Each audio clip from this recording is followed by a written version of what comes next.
시대별로 등장하는 토지 제도가 너무 헷갈려요.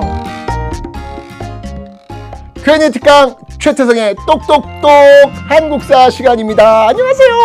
와와와우. 자, 이번 질문은 여러분들 시대별로 등장하는 토지 제도가 너무 헷갈려요. 그래요. 이게 근데 이 질문한 사람 누구야?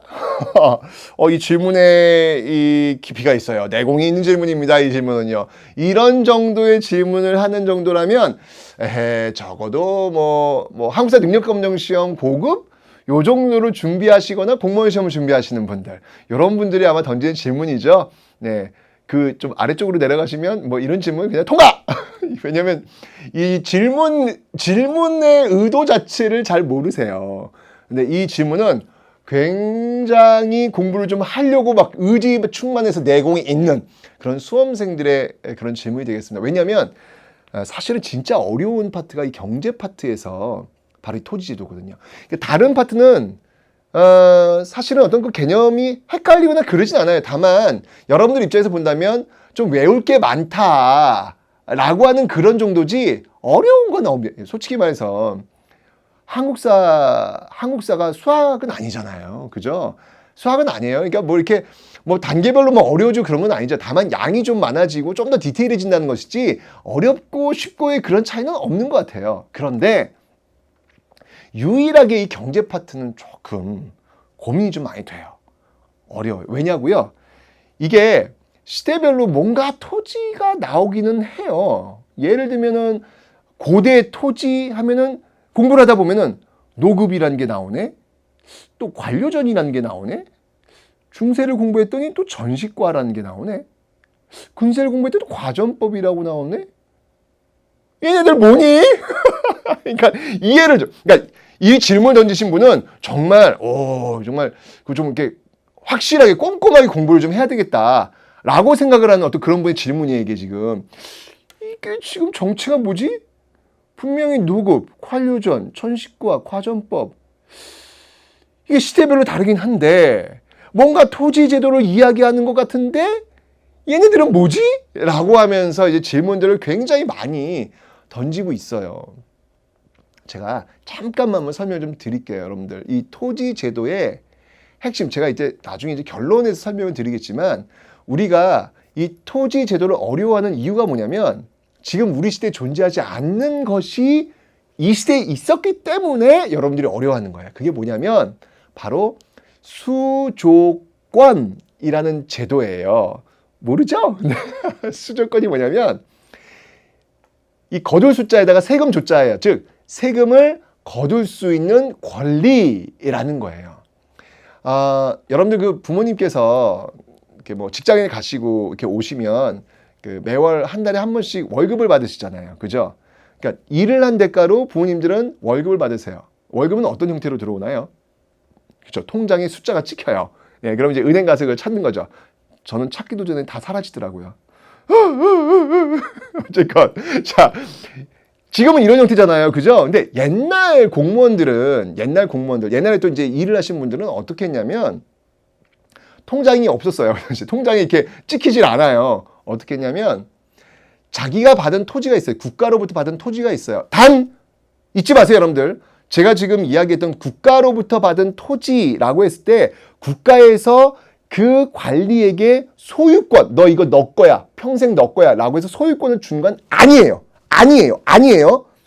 뭘 준 거냐면 누군가의 토지야, 백성들의 토지야. 그 백성들이 국가에 내야 되는 세금 있잖아요. 그죠? 그 국가에 내는 세금을 국가가 받지 않고 너 국가를 위해서 일을 했으니까 너가 대신 그럼 너가 그 대신 권리 가져가. 너 월급이야.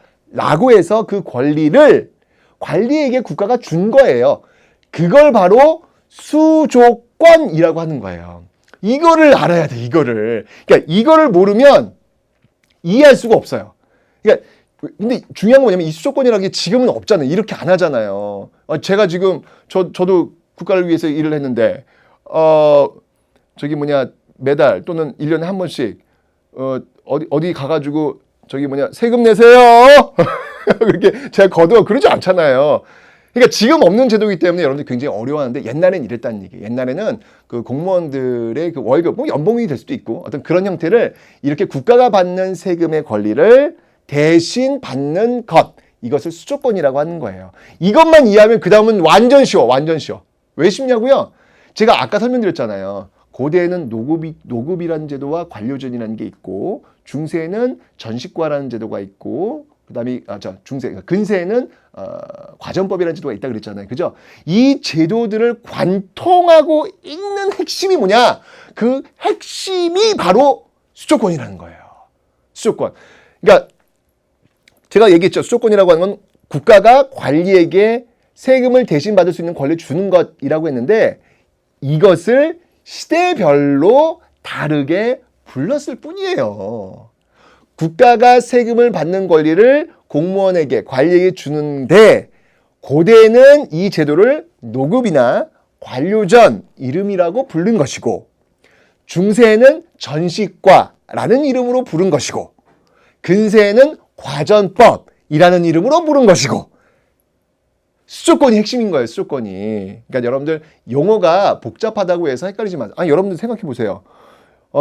지금 여러분들 수능 준비하잖아요. 그죠? 수능. 그 수능이 조선시대도 있었다? 조선시대 뭐라고 부르는지 아세요, 여러분들? 수능이라고 불렀겠어요? 아니잖아요. 그 시대에 용어가 있다고. 조선시대는 뭐라고 불렀냐면, 당시 성균관에 들어갈 수 있는 시험, 소옥과라는 시험이 있었어요. 그러니까 우리 시대는 수능이지만 조선시대는 소옥과잖아. 핵심은 뭐냐면 대학 들어가기 위한 시험일 거 아니에요. 똑같단 말이에요. 이것도 마찬가지야. 수조건이라고 하는 용어가 시대별로 다를 뿐이지, 이 토지의 핵심은 수조건을 주는 그 제도의 이름에 지나지 않는다라는 것. 그러니까 노급, 관료전, 전식과, 과전법 이런 것들이 각각이 뭔지 헷갈리지 마시고, 핵심은 그렇죠. 바로 수조건. 관리들이 받는 월급의 형태가 어떤 것인지, 어떤 이름인지만 여러분들이 기억하시면 된다라는 거예요. 아시죠, 여러분들? 자, 경제에서 제일 어려워하는 수조건. 이번 시간에 여러분들 이해하셨습니다. 자, 지금까지 Q&A 특강 최태덕의 똑똑똑 한국사였습니다.